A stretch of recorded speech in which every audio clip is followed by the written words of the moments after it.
Hi, my name's Daniel. I'm from the Imperial Outlanders. I troop under the name of Rouge. Today I'm just going to talk about a project that I'm doing at the moment, which is building my own clone armour.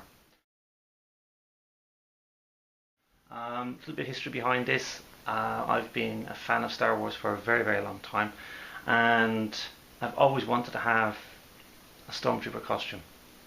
And I was planning this year to either buy one or get one or make one somehow. But the first project I needed to do was basically get a helmet, and a very good friend of mine was able to get me this. Now it's only one of the cheap Hasbro kids helmets, which I'm hoping to retrofit into something more usable for trooping. But for the moment it's my basic template. And why it all started because once I had the helmet, I decided yes, I could try and build the armour. Now, I must admit that the plans that I have for building most of this armour are not mine. They belong to a guy that you can find on YouTube. And he calls himself the Close Encounters of the Third World. He's a guy from Spain, and he's building his own trooper costume as well.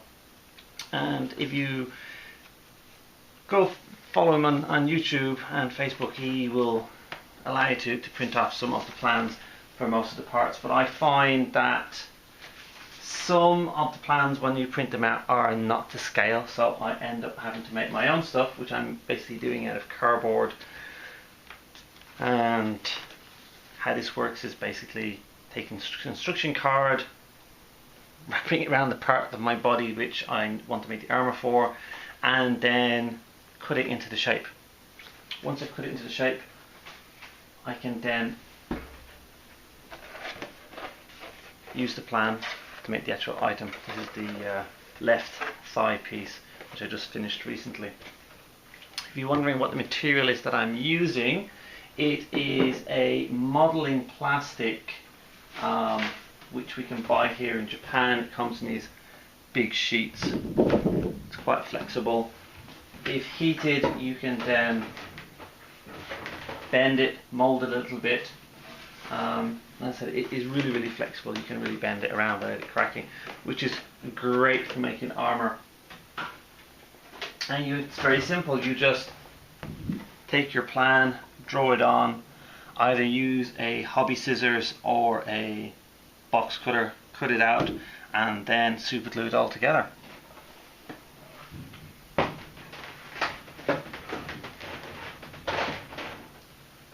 What I tend to do to give it a bit more reinforcement then is add tabs to the inside and then hot glue all the seams to just give it that extra support and make sure it's not going to pop that easily. Now, none of these items are finished yet. What I will do is I'm going to take you on the journey with me as I finish these up. I'm going to show you how I make some of the parts and how in the end I'm going to give them a good sanding and spray them with car paint to give it a nice gloss finish. The same with the helmet. Once I've figured out what I'm going to do with the inside of it, then I'll actually fill up all the seams, seal it, and then also give this a coat of car paint as well to match up with the armour. So keep following and see how it turns out in the end.